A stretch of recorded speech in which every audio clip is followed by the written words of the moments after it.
Hello ಗೆಳೆಯರಿ, ನಮ್ಮ ಲಾಯಕ್ಸ್ ಪ್ರಸ್ತುತಪಡಿಸುತ್ತಿರುವ ಕನ್ನಡದಲ್ಲಿ ದೈನಂದಿನ ಸುದ್ದಿ ವಿಶ್ಲೇಷಣೆಗೆ ತಮಗೆಲ್ಲರಿಗೂ ಸ್ವಾಗತ. ಇಂದು ನಾವು ನೋಡಲಿದ್ದೇವೆ ಜನವರಿ 13, 2026 ದಿ ಹಿಂದೂ ಪತ್ರಿಕೆಯಲ್ಲಿರ್ತಕ್ಕಂಥ ಇಂಪಾರ್ಟೆಂಟ್ ಆರ್ಟಿಕಲ್ಸ್ಗಳನ್ನು. ಇವತ್ತಿನ ಮೊದಲನೇ ಆರ್ಟಿಕಲನ್ನು ನೋಡುವಂಥದ್ದಾದರೆ PSLV C-62 strays from flight path, fails to launch satellite ಹಾಗೂ ಟ್ರಬಲಿಂಗ್ ರಿಪೀಟ್. ಈ ಎರಡೂ ಇಶ್ಯೂನು ಸಹ PSLV C-62ಗೆ ಸಂಬಂಧಪಟ್ಟಂತೆ ಲಾಂಚ್ ಮಾಡುವಂಥ ಒಂದು ಸಂದರ್ಭದಲ್ಲಿ ಏನು ಪ್ರಾಬ್ಲಮನ್ನು ಫೇಸ್ ಮಾಡಿರ್ಬೋದು, ಕ್ವಾಲಿಟಿ ಅಶ್ಯೂರೆನ್ಸ್ ಪ್ರಾಬ್ಲಮ್ಗೆ ಸಂಬಂಧಿಸಿದಂತೆ ಕಂಪ್ಲೀಟಾಗಿ ಮಾಹಿತಿಯನ್ನು ಇಲ್ಲಿ ಮೆನ್ಷನ್ ಮಾಡ್ತಾ ಇದ್ದಾರೆ. ಈ ಒಂದು ಮಿಷನ್ ಫೇಲ್ ಆಗಿದೆ ಅನ್ನುವಂಥ ಕ್ಲಾರಿಟಿ ನಿಮಗೆಲ್ಲರಿಗೂ ಗೊತ್ತಿರಬೇಕು. ನಾವು ಅಬ್ಸರ್ವೇಟರಿ ಸ್ಯಾಟಲೈಟ್ ರಿಲೇಟೆಡ್ ಇರುವಂತೆ ಏನು ಇಂಪಾರ್ಟೆನ್ಸ್ ಇದೆ, ನಾವು ಯಾಕೆ ಅದನ್ನು ಲಾಂಚ್ ಮಾಡ್ತಾ ಇದ್ವಿ, ಇದರೊಂದಿಗೆ ಬೇರೆ ಒಂದು ಕಂಟ್ರಿಗಳ ಸ್ಯಾಟಲೈಟ್ಸ್ಗಳನ್ನು ಲಾಂಚ್ ಮಾಡ್ತಾ ಇರುವಂಥದ್ದಾಗಿರ್ಬೋದು, ಸ್ಟಾರ್ಟಪ್ಗೆ ಸಂಬಂಧಪಟ್ಟಂತೆಯೂ ಸಹ ಸಪೋರ್ಟ್ ಮಾಡಿರೋದಾಗಿ ನಾವಿಲ್ಲಿ ನೋಡ್ತಾ ಇದ್ವಿ. ನಿನ್ನೆ ತಾನೇ ಡಿಸ್ಕಷನನ್ನು ಮಾಡಿದ್ದೀವಿ. ಇವಾಗ ನೋಡಿ, ಫೇಲ್ಡ್ ಆಗಿರತಕ್ಕಂತಹ ಮಿಷನ್ ನಡಿನಲ್ಲಿ ನಾವು ಇವಾಗ PSLVನ ಮುಖಾಂತರ ಲಾಂಚ್ ಮಾಡಿದ್ದೀವಲ್ವಾ. ಈ ಮೊದಲು C-61 ಲಾಂಚ್ ಮಾಡಿದ್ವಿ 2025 ಮೇನಲ್ಲಿ. ಇವಾಗ PSLV C-62 ಲಾಂಚ್ ಮಾಡಿದ್ವಿ 2026 ಜನವರಿಯಲ್ಲಿ. ಎರಡೂ ಸಹ ಫೇಲ್ ಆಗಿರೋ ಕಂಡೀಷನನ್ನು ಕಾಣ್ತಾ ಇದ್ದೀವಿ. ಮೊದಲ ಮಿಷನ್ ಏನಿದೆಯಲ್ಲ, ಇದನ್ನೂ ಸಹ ಥರ್ಡ್ ಸ್ಟೇಜಲ್ಲೇ ಲಾಸ್ ಆಗಿರೋದನ್ನು ನೋಡ್ತಾ ಇದ್ವಿ. ಅಲ್ಲಿ ಒಂದು ಪ್ರೆಷರಲ್ಲಿ ವೇರಿಯೇಷನ್ ಆಗ್ತಾ ಇರೋದ್ರಿಂದ ಇವಾಗೂ ಸಹ ಥರ್ಡ್ ಸ್ಟೇಜಲ್ಲಿ ಚೇಂಜಸ್ ಆಗಿದೆ. ರೋಲ್ ರೇಟಲ್ಲಿ ಡಿಸ್ಟರ್ಬೆನ್ಸ್ ಆಗಿರುವಂಥದ್ದಂತ ಮೆನ್ಷನ್ ಮಾಡ್ತಾ ಇದ್ದಾರೆ. ರೋಲ್ ರೇಟ್ ಅಂತಂದಾಗ ಜನರಲಿ ಆ ಒಂದು ರಾಕೆಟ್ ಯಾವ ರೀತಿಯಾಗಿ ಸ್ಪಿನ್ನಿಂಗ್ ಆಗ್ತಾ ಇತ್ತಲ್ಲ, ಅಲ್ಲಿ ಒಂದು ಸ್ಪೀಡಲ್ಲಿ ವೇರಿಯೇಷನ್ ಆಗಿರೋದ್ರಿಂದ ಐಡೆಂಟಿಫೈ ಮಾಡಿದ್ದಾರೆ. ಅಂದರೆ ಅನ್ಇವನ್ ಆಗಿರ್ಬೋದು ಅಥವಾ ಫಾಸ್ಟಾಗಿ ಏನಾದರೂ ಆ ಸ್ಪೀಡನ್ನು ಅದು ಕ್ಯಾಚ್ ಮಾಡ್ತಾ ಇರುವಂಥ ಹಂತದಲ್ಲಿ ಏನು ಚೇಂಜಸ್ ಇರುತ್ತಲ್ಲ, ಅವರ ಒಂದು ಲಿಮಿಟನ್ನು ಕ್ರಾಸ್ ಮಾಡಿದಾಗ ಅದು ಐಡೆಂಟಿಫೈ ಆಗಿಬಿಡುತ್ತೆ ಏನೋ ಮಿಸ್ಟೇಕ್ ಇದೆ ಅಂತ. ಸೊ ಆ ಒಂದು ಸ್ಯಾಟಲೈಟ್ ರೋಲಿಂಗ್ ಆಗುವಂಥ ಹಂತದಲ್ಲಿ ಇದನ್ನು ಸ್ಟಾಪ್ ಮಾಡಿದ್ದಾರೆ, ಅಬಾರ್ಟ್ ಮಾಡಿದ್ದಾರೆ ಅನ್ನುವಂಥ ಒಂದು ಕ್ಲಾರಿಟಿ ನಾವು ತೆಗೆದುಕೊಳ್ಬೇಕು. ಸೊ ಇಲ್ಲಿ ಏನು ಕನ್ಸರ್ನ್ ಇದೆ when it comes to the PSLV. So ಇವಾಗ ಗೊತ್ತಾಗುತ್ತೆ, ಮ್ಯಾನುಫ್ಯಾಕ್ಚರಿಂಗ್ ಮಾಡುವಂಥ ಹಂತದಲ್ಲಿ ಕೆಲವೊಂದಿಷ್ಟು ಡಿಫೆಕ್ಟ್ ಇದೆ ಅಂತಲೇ ಹೇಳ್ಬೋದು. ಅಥವಾ ನಾವು ಇನ್ಸ್ಪೆಕ್ಷನ್ ಅಂತ ಮಾಡ್ತಾ ಇರ್ತೀವಲ್ವ, ಸರಿಯಾಗಿ ಅದು ಎಲ್ಲ ವರ್ಕಿಂಗ್ ಆಗ್ತಾ ಇದೆಯೋ ಇಲ್ವೋ ಅಂತ. ಆ ಒಂದು ಇನ್ಸ್ಪೆಕ್ಷನ್ಗೆ ಸಂಬಂಧಪಟ್ಟಂತೆ ಲ್ಯಾಬ್ಸ್ ಆಗಿರ್ಬೋದಲ್ವ. ಟೆಸ್ಟಿಂಗ್ ಕಂಡೀಷನು ಸಹ ಪುವರ್ ಸ್ಟೇಟಸಲ್ಲಿ ಇರ್ಬೋದು. ಪುವರ್ ಟೆಸ್ಟಿಂಗ್ನ ಆಧಾರದ ಮೇಲೆ ನಾವು ನೋಡ್ತಾ ಇದ್ವಿ. ಕಂಟ್ರೋಲ್ ಕ್ವಾಲಿಟಿ ಅಂತ ಬಂದಾಗ, ಸೊ ಆ ಒಂದು ಕಂಟ್ರೋಲ್ ಕ್ವಾಲಿಟಿನೂ ಸಹ ತುಂಬ ವೀಕ್ ಆಗಿರುವಂಥದ್ದನ್ನು ನೋಡ್ಬೋದು. ಸೊ ಕ್ವಾಲಿಟಿ ಆಧಾರದ ಮೇಲೆ ನಾವು ಯಾವ ರೀತಿಯಾಗಿ ಕಂಟ್ರೋಲ್ ಮಾಡ್ತಾ ಇದ್ವಿ, ಇವೆಲ್ಲವೂ ಸಹ ಇವಾಗ ಕ್ವಶನ್ ಮಾರ್ಕನ್ನು ಕ್ರಿಯೇಟ್ ಮಾಡಿದೆ. ಸೊ ಇಸ್ರೋದ ಕ್ವಾಲಿಟಿಗೆ ಸಂಬಂಧಪಟ್ಟಂತೆ ಕ್ವಶನ್ ಮಾರ್ಕನ್ನು ಕ್ರಿಯೇಟ್ ಮಾಡ್ತಾ ಇದೆ ಅಂತ ಹೇಳ್ಬೋದು. ಬಿಕಾಸ್ ಇವಾಗ ಇಸ್ರೋವನ್ನು ಕ್ರಿಟಿಸೈಸ್ ಮಾಡ್ತಾ ಇದ್ದಾರೆ ಅಲ್ವಾ, ಇದೊಂದು ಫೇಲ್ಯೂರ್ ಕಂಡೀಷನ್ ಅಂತಲೇ ಹೇಳ್ಬೋದು. C-61 ಫೇಲ್ ಆಗಿರುವಂಥ ಹಂತದಲ್ಲಿ ಒಂದು ಫೇಲ್ಯೂರ್ ಅನಲೈಸಿಸ್ ಕಮಿಟಿಯನ್ನು ಸಹ ಫಾರ್ಮ್ ಮಾಡಿದ್ರು. ಆ ಒಂದು ಕಮಿಟಿ ರಿಪೋರ್ಟನ್ನು ಕೊಟ್ಟಿರುವಂಥ ಹಂತದಲ್ಲಿ ಅದನ್ನು ಸೀಕ್ರೆಟಾಗಿ ಮೇಂಟೈನ್ ಮಾಡಿದ್ದಾರೆ. ಅಥವಾ ಇವಾಗ ನೆಕ್ಸ್ಟ್ ಒಂದು ಮಿಷನನ್ನು ಮಾಡಲಿಕ್ಕೆ ಅಪ್ರೂವಲನ್ನು ಕೊಡಬೇಕಲ್ವ, ಕ್ಲಿಯರೆನ್ಸಸನ್ನು ಕೊಡಬೇಕಲ್ವ C-62 ಮಾಡುವಂಥ ಸಂದರ್ಭದಲ್ಲಿ. ಸೊ ಆ ಒಂದು ಕ್ಲಿಯರೆನ್ಸ್ ಕೊಡುವಾಗ ಒಂದು ಸ್ಟ್ರಕ್ಚರಲ್ಲಿ ನಾವು ಕರೆಕ್ಟಾಗಿ ಅದನ್ನು ಅನಲೈಸ್ ಮಾಡಿಲ್ಲ. ಮೊದಲು ಏನಾಗಿದೆಯಲ್ಲ ಫೇಲ್ಯೂರನ್ನು, ಆ ಒಂದು ರಿಪೋರ್ಟ್ ನಡಿಯಲ್ಲಿ ಸೀಕ್ರೆಟನ್ನೇ ಇಟ್ಟಿದ್ದಾರೆ ಅಂತ ಆಥರ್ ಅವರು ಸ್ವಲ್ಪ ಕ್ರಿಟಿಸೈಸನ್ನು ಮಾಡ್ತಾ ಇದ್ದಾರೆ. ಸೊ ಅಂದರೆ C-61ನಲ್ಲಿರುವಂಥ ಫೈಂಡಿಂಗ್ಸ್ನ ಆಧಾರದ ಮೇಲೆ ನಾವು ಅಲ್ಲಿ ಸರಿಪಡಿಸ್ಕೊಂಡಿದ್ರೆ ಇವಾಗ ಈ ಪ್ರಾಬ್ಲಮನ್ನು ಫೇಸ್ ಮಾಡೋಕ್ಕೆ ಆಗ್ತಾ ಇರಲಿಲ್ಲ ಅನ್ನುವಂಥದ್ದನ್ನು ಗಮನ ಹರಿಸ್ಬೋದು.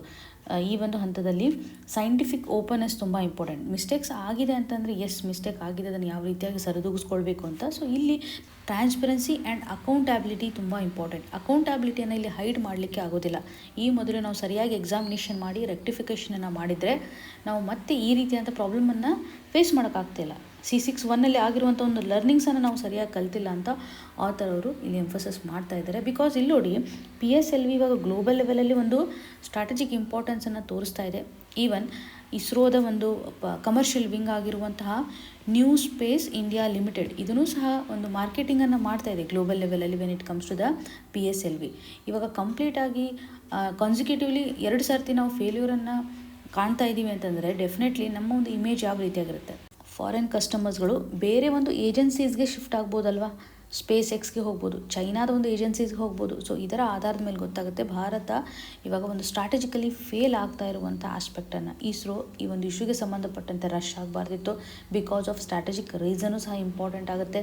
ಮೊದಲಾಗಿರುವಂಥ ಒಂದು ಫೇಲ್ಯೂರನ್ನು ಸರಿಯಾಗಿ ಅನಲೈಸ್ ಮಾಡೋದ್ರ ಮುಖಾಂತರ ಅವರು ಮತ್ತೆ ರೀಲಾಂಚ್ ಮಾಡುವಂಥದ್ದಾಗಿರ್ಬೋದಿತ್ತು ಅನ್ನುವಂಥ ಆಸ್ಪೆಕ್ಟನ್ನು ಎಂಫೋಸಿಸ್ ಮಾಡ್ತಾ ಇದ್ದಾರೆ. ಸೊ ಕ್ಲಿಯರ್ಲಿ PSLVಯಿಂದ ಲಾಂಚ್ ಆಗ್ತಾ ಇರುವಂಥ ಈ ಎರಡೂ ಮಿಷನ್ಸ್ಗಳು ಫೇಲ್ ಆಗಿದೆ ಹಾಗೂ ಪ್ರಸ್ತುತವಾಗಿ ಇದರ ಇಂಪಾರ್ಟೆನ್ಸ್ ಏನಿತ್ತು, ಒಂದು ಪರ್ಪಸ್ ಯಾವ ರೀತಿಯಾಗಿತ್ತು, ಅರ್ತ್ನ ಅಬ್ಸರ್ವೇಷನ್ ಮಾಡೋದಕ್ಕೋಸ್ಕರ ಅಂತ ಯಾರು ಲಾಂಚ್ ಮಾಡಿದ್ರು ಅಂತ ನಮಗೆ ಇಂಪಾರ್ಟೆಂಟ್ ಆಗುತ್ತೆ. DRDO ಆ್ಯಕ್ಚುಲಿ ಇದನ್ನು ಬಿಲ್ಟ್ ಮಾಡಿರೋದಾಗಿ ಇವಾಗ ಶ್ರೀಹರಿಕೋಟದಲ್ಲಿ ಲಾಂಚ್ ಮಾಡಬೇಕು ಅಂತ ಅಂದ್ಕೊಂಡಿದ್ವಿ. ಸನ್ ಸಿಂಕ್ರೋನಸ್ ಆರ್ಬಿಟ್ಗೆ ಇದನ್ನು ಕಳಿಸ್ಬೇಕು ಅಂತ ಅಂದ್ಕೊಂಡಿದ್ವಿ. ಬಟ್ ಇದು ಸ್ಟ್ರಾಟಜಿಕಲಿ ಫೇಲ್ಯೂರ್ ಆಗಿ ಕನ್ವರ್ಟ್ ಆಗಿದೆ. ಇದರಿಂದ ಭಾರತದ ಒಂದು ಕಮರ್ಷಿಯಲ್ ಲಾಂಚ್ಗೆ ಸಂಬಂಧಪಟ್ಟಂಥ ರೆಪ್ಯುಟೇಷನ್ನು ಕ್ವಶನ್ ಮಾರ್ಕನ್ನು ಕ್ರಿಯೇಟ್ ಮಾಡ್ತಾ ಇದೆ. ಓಕೆ, ಸ್ಟ್ರಾಟಜಿಕಲಿ ಒಂದು ಸ್ಯಾಟಲೈಟ್ ಪ್ಲಾನಿಂಗ್ಗೆ ಸಂಬಂಧಪಟ್ಟಂತೆ ಕ್ವಶನ್ ಮಾರ್ಕನ್ನು ಕ್ರಿಯೇಟ್ ಮಾಡ್ತಾ ಇದೆ. ಗ್ಲೋಬಲ್ ಕಸ್ಟಮರ್ ಒಂದು ಕಾನ್ಫಿಡೆನ್ಸ್ಗೆ ಸಂಬಂಧಪಟ್ಟಂತೆಯೂ ಸಹ ಕ್ವಶನ್ ಮಾರ್ಕನ್ನು ಕ್ರಿಯೇಟ್ ಮಾಡ್ತಾ ಇದೆ ಅಂತ ಕ್ಲಾರಿಟಿ ನಮಗೆ ಇಂಪಾರ್ಟೆಂಟು.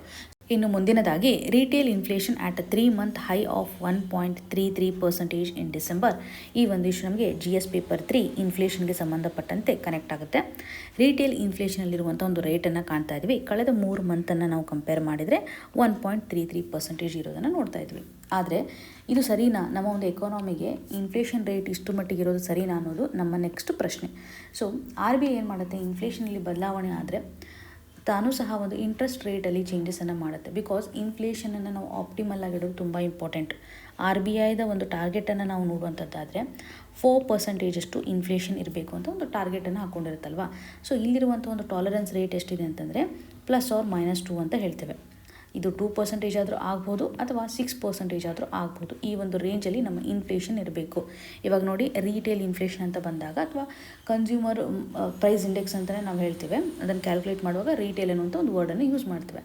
ಸೊ ಇಲ್ಲಿ 4% ಇರಬೇಕಲ್ವ. ಟಾಲರೆನ್ಸ್ ಬ್ಯಾಂಡ್ ಬಿಡ್ತಾ ನಾವು ನೋಡಿದಾಗ 2% to 6% ಇದೆ. ಬಟ್ 1.33% ಇದೆ. ಸೊ ಇದರಿಂದ ನಮ್ಗೆ ಗೊತ್ತಾಗುತ್ತೆ ಹೈ ಏನೋ ಆಗ್ತಾ ಇದೆ, ಬಟ್ ಅಂದ್ರೂ ಸಹ ಒಂದು ಟಾಲರೆನ್ಸ್ ಲಿಮಿಟನ್ನು ಕಂಪೇರ್ ಮಾಡಿದಾಗ ಕಡಿಮೆ ಇರೋದನ್ನು ನಾವು ನೋಡ್ತಾ ಇದ್ದೀವಿ. ಇದರಿಂದ ನಮ್ಗೆ ಗೊತ್ತಾಗುತ್ತೆ ನಮ್ಮ ಒಂದು ಪ್ರೈಸಿಂಗ್ ಸಿಸ್ಟಮ್ ಯಾವ ರೀತಿ ಆಗಿದೆ ಅಂತ.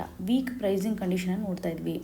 ಸೊ ಈ ಒಂದು ಕಂಟೆಕ್ಸ್ನ ಆಧಾರದ ಮೇಲೆ ಕೆಲವೊಂದಿಷ್ಟು ಫುಡ್ ಐಟಮ್ಸ್ಗಳು ಎಕ್ಸ್ಪೆನ್ಸಿವ್ ಇದ್ದಾವೆ. ಬಟ್ ಓವರಾಲ್ ಸೆಕ್ಟರ್ ವೈಸ್ ಪರ್ಫಾರ್ಮೆನ್ಸನ್ನು ನಾವು ನೋಡಿದಾಗ, ಫಾರ್ ಎಕ್ಸಾಂಪಲ್ ಇವಾಗ ಫುಡ್ ಮತ್ತು ಬಿವರೇಜಸ್ ಅಂತಲೇ ಕಂಪೇರ್ ಮಾಡಿದಾಗ ಇಲ್ಲಿರುವಂಥ ಒಂದು ಇನ್ಫ್ಲೇಷನ್ ಕಂಡೀಷನ್ ತುಂಬ ಕಡಿಮೆ ಆಗಿದೆ. ಅಂದರೆ ಡಿಫ್ಲೇಷನನ್ನೇ ನಾವು ನೋಡ್ತಾ ಇದ್ವಿ. ಇನ್ಫ್ಲೇಷನಲ್ಲಿ ಆಗ್ತಾ ಇರುವಂಥ ಒಂದು ಬದಲಾವಣೆ ನೆಗೆಟಿವ್ಗೆ ಹೋಗ್ತಾ ಇದೆ. 1.85 ಆಗ್ತಾ ಇರೋದನ್ನು ನೋಡ್ತಾ ಇದ್ವಿ when it comes to the food and beverages.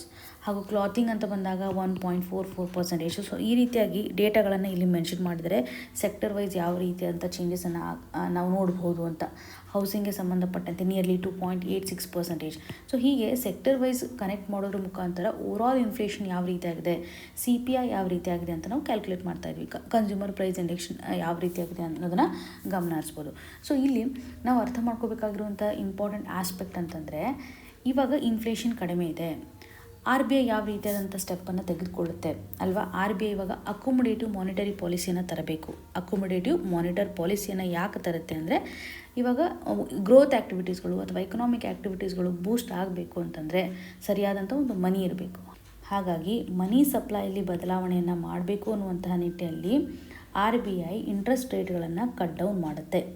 So ಇದರಿಂದ ಏನಾಗುತ್ತೆ ಅಂದರೆ, ಕಟ್ ಡೌನ್ ಮಾಡಿದಾಗ ಆಟೋಮೆಟಿಕ್ಲಿ ಬ್ಯಾಂಕ್ಗಳಲ್ಲಿ ಅಮೌಂಟ್ ಇರೋದನ್ನು ನೋಡ್ಬೋದು. ಸೊ ಇದರಿಂದ ಇಂಟರ್ನ್ ಎಕನಾಮಿಕ್ ಆ್ಯಕ್ಟಿವಿಟೀಸ್ಗಳು ಬೂಸ್ಟ್ ಆಗೋದನ್ನು ನೋಡ್ತಾ ಇದ್ವಿ. ಆಟೋಮೆಟಿಕ್ಲಿ ಇನ್ಫ್ಲೇಷನ್ ಒಂದು ಲೆವೆಲ್ಗೆ ನಾವೇನು ಆಪ್ಟಿಮಲ್ ಲೆವೆಲ್ಲೇ ಟಾರ್ಗೆಟನ್ನು ಹಾಕ್ಕೊಂಡಿದ್ದೀವಲ್ಲ ಆ ಒಂದು ರೇಂಜ್ಗೆ ರೀಚ್ ಆಗುವಂಥ ಸಾಧ್ಯತೆ ಇರುತ್ತೆ. ಇದಕ್ಕೆ ಅಕೊಮೊಡೇಟಿವ್ ಮಾನಿಟರಿ ಪಾಲಿಸಿಯನ್ನೇ RBI ತೆಗೆದುಕೊಳ್ಳುತ್ತೆ ಅಂತ ಹೇಳ್ಬೋದು. ಇನ್ನು ಮುಂದಿನದಾಗಿ early investment in children the key to India's future. ಈ ಒಂದು ಇಶ್ಯೂ ನಮಗೆ GS ಪೇಪರ್ 2 ಅಂತ ಬಂದಾಗ ಪರ್ಟಿಕ್ಯುಲರ್ಲಿ ಚೈಲ್ಡ್ ರಿಲೇಟೆಡ್ ಇರುವಂಥ ಇಶ್ಯೂಸ್ ಅಥವಾ ವಲ್ನರಬಲ್ ಸೆಕ್ಷನ್ಗೆ ಸಂಬಂಧಪಟ್ಟಂತೆ GS ಪೇಪರ್ 3ನಲ್ಲಿ ಗ್ರೋತ್ ಆ್ಯಂಡ್ ಡೆವಲಪ್ಮೆಂಟ್ ಆಸ್ಪೆಕ್ಟಲ್ಲೂ ಸಹ ನಾವು ಗಮನ ಹರಿಸ್ಬೋದು. ಸೊ ಇಲ್ಲಿ ಮೇನ್ಸಲ್ಲಿ ಯಾವ ರೀತಿಯಾಗಿ ಭಾರತದೊಂದು ಡೆವಲಪ್ಮೆಂಟನ್ನು ಮಕ್ಕಳ ಮೇಲೆ ಹಾಕ್ತಾ ಇರುವಂಥ ಒಂದು ಇನ್ವೆಸ್ಟ್ಮೆಂಟ್ಗೆ ಕನೆಕ್ಟ್ ಮಾಡಲಿಕ್ಕೆ ಟ್ರೈ ಮಾಡಿದ್ದಾರೆ ಅನ್ನುವಂಥ ಡೈಮೆನ್ಷನನ್ನು ನಾವಿಲ್ಲಿ ತೆಗೆದುಕೊಳ್ಬೇಕಾಗತ್ತೆ. ಸೊ ಭಾರತ ಇವತ್ತು ವಿಕಸಿತ್ ಭಾರತ್ ಅಂತಕ್ಕಂಥ ಯೋಜನೆಯನ್ನು ಹಾಕ್ಕೊಂಡಿದೆ. ಅದರಲ್ಲೂ ನಮ್ಮ ಒಂದು ಎಕಾನಮಿ ಅಂತ ಕಂಪೇರ್ ಮಾಡಿದಾಗ $30 ಟ್ರಿಲಿಯನ್ ಅಷ್ಟು ಎಕಾನಮಿಯನ್ನು ಹೊಂದಬೇಕು ಬೈ 2047. ಇದರ ಒಂದು ಟಾರ್ಗೆಟನ್ನು ಗಮನಿಸ್ಬೋದಲ್ವ. ಭಾರತ ವಿಕಸಿತ್ ಭಾರತದ ಒಂದು ಹಾದಿಯಲ್ಲಿದೆ ಅಂತಲೇ ಗಮನ ಹರಿಸ್ಬೋದು. ನಾವು ಕೇವಲ ಇನ್ಫ್ರಾಸ್ಟ್ರಕ್ಚರ್ ಮೇಲೆ ಫೋಕಸ್ ಮಾಡೋದ್ರ ಮುಖಾಂತರ, ಮ್ಯಾನುಫ್ಯಾಕ್ಚರಿಂಗ್ ಮೇಲೆ ಫೋಕಸ್ ಮಾಡೋದ್ರ ಮುಖಾಂತರ, ಡಿಜಿಟಲ್ ಎಕಾನಮಿಗೆ ಸಂಬಂಧಪಟ್ಟಂತೆ ಏಜ್ ಆಫ್ ಡೂಯಿಂಗ್ ಬಿಸ್ನೆಸ್ ಇವೆಲ್ಲವನ್ನು ಫೋಕಸ್ ಮಾಡೋದ್ರ ಮುಖಾಂತರ ಕಂಪ್ಲೀಟಾಗಿ ಟಾರ್ಗೆಟನ್ನು ರೀಚ್ ಮಾಡಲಿಕ್ಕೆ ಇಲ್ಲಿ ಆಗೋದಿಲ್ಲ. ಆದರೆ ನಾವು ಹ್ಯೂಮನ್ ಕ್ಯಾಪಿಟಲ್ ಮೇಲೆ ಸ್ಟ್ರಾಂಗ್ ಆಗಿ ಇನ್ವೆಸ್ಟ್ಮೆಂಟನ್ನು ಮಾಡಬೇಕಾಗುತ್ತೆ. ಹ್ಯೂಮನ್ ಕ್ಯಾಪಿಟಲ್ ತುಂಬ ಇಂಪಾರ್ಟೆಂಟ್ ಅಲ್ವಾ. ಸೊ ಇಲ್ಲಿ early childhood care and development ಆಸ್ಪೆಕ್ಟ್ನ ಆಧಾರದ ಮೇಲೆ ಆಥರ್ ಅವರು ಎಂಫೋಸಿಸ್ ಮಾಡ್ತಾ ಇದ್ದಾರೆ. ಅರ್ಲಿ ಡೇಸಲ್ಲಿ ಒಂದು ಮಕ್ಕಳನ್ನು ನಾವು ಕೇರ್ ತೆಗೆದುಕೊಳ್ಳೋದು ಎಷ್ಟು ಮಟ್ಟಿಗೆ ಇಂಪಾರ್ಟೆಂಟ್, ಚೈಲ್ಡ್ಹುಡ್ನ ಒಂದು ಇಂಪಾರ್ಟೆನ್ಸನ್ನು ಕಾಣ್ಬೋದು. ಚೈಲ್ಡ್ಹುಡ್ಗೆ ಸಂಬಂಧಪಟ್ಟಂತೆ ಕೇರ್ ಆ್ಯಂಡ್ ಡೆವಲಪ್ಮೆಂಟನ್ನು ನಾವಿಲ್ಲಿ ಫೋಕಸ್ ಮಾಡುವಂಥದ್ದು. ಸೊ ಇಂಪಾರ್ಟೆಂಟ್ಲಿ ಆಥರ್ ಅವರು ಇವರ ಒಂದು ಬೆಳವಣಿಗೆ ಅಂತ ಬಂದಾಗ ಅವರ ಆರೋಗ್ಯಕ್ಕೆ ಸಂಬಂಧಪಟ್ಟಂತೆ ಆಗಿರ್ಬೋದು, ಅವರ ಒಂದು ನ್ಯೂಟ್ರಿಷನ್ಗೆ ಸಂಬಂಧಪಟ್ಟಂತೆ ಆಗಿರ್ಬೋದು, ಅವರ ಲರ್ನಿಂಗ್ ಹ್ಯಾಬಿಟ್ಗೆ ಸಂಬಂಧಿಸಿದಂತೆ ಕೇರನ್ನು ಪ್ರೊವೈಡ್ ಮಾಡುವಂಥ ಒಂದು ಹಂತದಲ್ಲಿ ಆಗಿರ್ಬೋದು, ಎಮೋಷ್ನಲಿ ಸೆಕ್ಯೂರಿಟಿಯನ್ನು ಸಹ ಪ್ರೊವೈಡ್ ಮಾಡಬೇಕಾಗುತ್ತೆ. ಒಂದು ಮಗು ಬೆಳಿಬೇಕು ಅಂತಂದರೆ ಆ ಮಗುವಿನ ಬೆಳವಣಿಗೆ ಹಂತ, ಬ್ರೈನ್ ಡೆವಲಪ್ಮೆಂಟ್, ಫಿಸಿಕಲ್ ಗ್ರೋತ್ ಏನಿದೆಯಲ್ಲ, ಇವೆರಡೂ ಸಹ ಅಪ್ ಟು 7 to 8 ಇಯರ್ಸಲ್ಲಿ ಫುಲ್ಫಿಲ್ ಆಗುತ್ತೆ. ಓಕೆ, ಸ್ಟಾರ್ಟಿಂಗ್ 2 ಇಯರ್ಸ್ ಇಂಪಾರ್ಟೆಂಟ್ ಆಗುತ್ತೆ. ಅಗೇನ್ 2 ಇಯರ್ಸ್ ಆದಮೇಲೆ 7 to 8 ಅಂದ್ಕೊಳ್ಳಿ. ಮ್ಯಾಕ್ಸಿಮಮ್ ಒಂದು ಫಿಸಿಕಲ್ ಡೆವಲಪ್ಮೆಂಟ್, ಬ್ರೈನ್ ಡೆವಲಪ್ಮೆಂಟ್ನ ಆಧಾರದ ಮೇಲೆ 3000 ಡೇಸನ್ನು ನಾವು ಕಂಪೇರ್ ಮಾಡ್ತೀವಿ. ಸೊ 3000 ಡೇಸಲ್ಲಿ ಮಗು ಯಾವ ರೀತಿಯಾಗಿ ಬೆಳವಣಿಗೆ ಆಗ್ತಾ ಇದೆ ಅಂತ. So brain development, physical development, emotional stability, learning skill, social skill, ಈ ರೀತಿಯಾಗಿ ನಾವು ಅವ್ರ ಮೇಲೆ ಫೋಕಸ್ ಮಾಡಬೇಕು. ಬಿಕಾಸ್ ನಮ್ಮ ಒಂದು ಆರ್ಥಿಕತೆಗೆ ಮಕ್ಕಳ ಒಂದು ಪರ್ಫಾರ್ಮೆನ್ಸ್ ತುಂಬ ಇಂಪಾರ್ಟೆಂಟ್ ಆಗುತ್ತೆ. ಇಂದಿನ ಮಕ್ಕಳೇ ನಾಳೆಯ ಪ್ರಜೆಗಳು ಅಂತ ನಾವು ಹೇಳ್ತೀವಲ್ವಾ.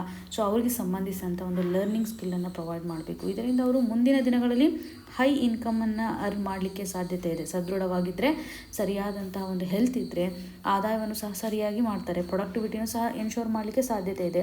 ಸೊ ಇಲ್ಲಿ ನಾವು ನ್ಯಾಷನಲ್ ಲೆವೆಲಲ್ಲಿ ಹೆಲ್ತ್ ಸ್ಪೆಂಡಿಂಗ್ ಅಂತ ಬಂದಾಗ ಹೆಚ್ಚು ಮಾಡಬೇಕು ಮಕ್ಕಳ ಮೇಲೆ ಅಂತ.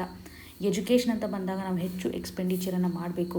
ಓಕೆ, ವರ್ಕ್ ಫೋರ್ಸ್ಗೆ ಸಂಬಂಧಪಟ್ಟಂಥ ಸ್ಕಿಲ್ಲನ್ನು ಪ್ರೊವೈಡ್ ಮಾಡುವಂಥ ಹಂತದಲ್ಲಿಯೂ ಸಹ ನಾವು ಇಂಡೈರೆಕ್ಟ್ಲಿ ಸಪೋರ್ಟ್ ಮಾಡ್ದಂಗೆ ಆಗುತ್ತೆ. ಸೋಷಿಯಲ್ ಮೊಬಿಲಿಟಿನೂ ಸಹ ಪ್ರಮೋಟ್ ಮಾಡ್ದಂಗೆ ಆಗುತ್ತೆ. ಇವಾಗ ಬೇರೆ ರಾಷ್ಟ್ರಗಳ ಒಂದು ಕಂಪ್ಯಾರಿಸನ್ ನೋಡಿದಾಗ USA ಆಗಿರ್ಬೋದು, ಫಿನ್ಲ್ಯಾಂಡ್ ಆಗಿರ್ಬೋದು, ಸೌತ್ ಕೊರಿಯಾದಂತಹ ರಾಷ್ಟ್ರಗಳು ಲಾಂಗ್ ಟರ್ಮಲ್ಲಿ ಎಕನಾಮಿಕ್ ರಿಟರ್ನನ್ನು ಪಡೆದುಕೊಳ್ಳಲಿಕ್ಕೆ ಸಾಧ್ಯತೆ ಆಗ್ತಾ ಇರೋದು ಅವರು ಚೈಲ್ಡ್ ಕೇರ್ಗೆ ಸಂಬಂಧಿಸಿದಂತೆ ಫೋಕಸನ್ನು ಮಾಡ್ತಾ ಇದ್ದಾರೆ ಅಂತ. ಸೊ ಪ್ರಸ್ತುತವಾಗಿ ನಾವು ಪಾಲಿಸಿ ಲೆವೆಲಲ್ಲಿ ಬದಲಾವಣೆಯನ್ನು ಮಾಡಬೇಕು ಅಂತ ಆಥರ್ ಅವರು ಎಂಫಸಿಸ್ ಮಾಡ್ತಾ ಇದ್ದಾರೆ. ಇವಾಗ ನಾವು ಪಾಸಿಟಿವ್ ಔಟ್ಕಮನ್ನು ತೋರಿಸ್ತಾ ಇದ್ದೀವಿ. ಇನ್ಫ್ಯಾಂಟ್ ಮೋರ್ಟಾಲಿಟಿ ರೇಟ್ ನಡಿನಲ್ಲಿ ಬದಲಾವಣೆ ಆಗಿರೋದಾಗಿರ್ಬೋದು, ಇಮ್ಯುನೈಜೇಷನ್ ನಾವು ಹೆಚ್ಚು ಮಾಡ್ತಾ ಇದ್ದೀವಿ. ಇದರಿಂದ ಸಾಕಷ್ಟು ರೋಗಗಳ ವಿರುದ್ಧ ನಾವು ಹೋರಾಡ್ತಿರುವಂಥದ್ದಾಗಿರ್ಬೋದು. ಮಾಲ್ ನ್ಯೂಟ್ರಿಷನ್ಗೆ ಸಂಬಂಧಪಟ್ಟಂತೆ ಎಲ್ಲ ಒಂದು ಡೇಟಾನಲ್ಲಿಯೂ ಸಹ ಇಂಪ್ರೂವೈಸನ್ನು ಮಾಡ್ತಾ ಇದೆ. ಆದರೆ ಪ್ರಸ್ತುತವಾಗಿ ನಾವು ಫೋಕಸ್ ಮಾಡಬೇಕಾಗಿರೋದೇನಂತಂದರೆ ಯೂನಿವರ್ಸಲ್ಲಾಗಿ ಚೈಲ್ಡ್ ಕೇರನ್ನು ತರಬೇಕು. ಅಂದಾಗ ನಾವು ಫುಲ್ಲಿ ಡೆವಲಪ್ಮೆಂಟನ್ನು ನೋಡ್ತಾ ಇದ್ದೀವಿ. ಇವೆಲ್ಲವೂ ಸಹ ಸರ್ವೈವಲ್ ಕಂಟೆಕ್ಸ್ನ ಆಧಾರದ ಮೇಲೆ ಮಾತ್ರ ಫೋಕಸ್ ಮಾಡ್ತಾ ಇದ್ದಾವೆ. ಇವಾಗ ಅಂಗನವಾಡಿಗೆ ಸಂಬಂಧಪಟ್ಟಂಥ ಪ್ರೋಗ್ರಾಮನ್ನು ನೋಡ್ತೇವೆ, ಪೋಷಣ್ 2.0 ನೋಡ್ತೇವೆ, ನ್ಯಾಷನಲ್ ಹೆಲ್ತ್ ಮಿಷನ್ ಆಗಿರ್ಬೋದು, ಅಥವಾ ICDS ಅನ್ನುವಂಥ ಯೋಜನೆಯನ್ನು ತಗೋತೇವೆ. ಇವೆಲ್ಲವೂ ಸಹ ಇದ್ರೂ ನಾವು ಕಂಪ್ಲೀಟಾಗಿ ಡೆವಲಪ್ಮೆಂಟನ್ನು ಅಚೀವ್ ಮಾಡಲಿಕ್ಕೆ ಆಗ್ತಾರೆ. ಬಿಕಾಸ್ ಸರ್ವೈವಲ್ ಕಂಟೆಕ್ಸ್ನ ಆಧಾರದ ಮೇಲೆ ನಾವು ವರ್ಕ್ ಮಾಡ್ತಾ ಇದ್ದೀವಿ ಅಂತ. ಇವಾಗ ಇಂಟಿಗ್ರೇಟೆಡ್ ಆಗಿ ಯೂನಿವರ್ಸಲಿಟಿಯನ್ನು ತರಬೇಕು ಅಂದರೆ ಪುವರ್ ಮಕ್ಕಳ ಮೇಲೆ ನಾವು ಹೆಚ್ಚು ಫೋಕಸನ್ನು ಮಾಡ್ತಾ ಇದ್ವಿ. ಅಂದರೆ ಪುವರ್ ಫ್ಯಾಮಿಲೀಸಲ್ಲಿರುವಂತಹ ಮಕ್ಕಳ ಮೇಲೆ ನಾವು ಟಾರ್ಗೆಟನ್ನು ಮಾಡ್ತೀವಿ. ಆದರೆ ಯೂನಿವರ್ಸಲಿ ಫೋಕಸ್ ಮಾಡೋಕ್ಕಾಗ್ತಾ ಇಲ್ಲ. ಫಾರ್ ಎಕ್ಸಾಂಪಲ್, ಇವಾಗ ಮಿಡಲ್ ಕ್ಲಾಸ್ ಇರತಕ್ಕಂಥ ಮಕ್ಕಳು ಸಹ ಪ್ರಾಬ್ಲಮನ್ನು ಫೇಸ್ ಮಾಡ್ತಾ ಇದ್ದಾರೆ. ಇವಾಗ ಬೇಸಿಕ್ ಚಾಲೆಂಜಸ್ಗಳೇ ತುಂಬ ಡಿಫ್ರೆಂಟ್ ಆಗಿದೆ.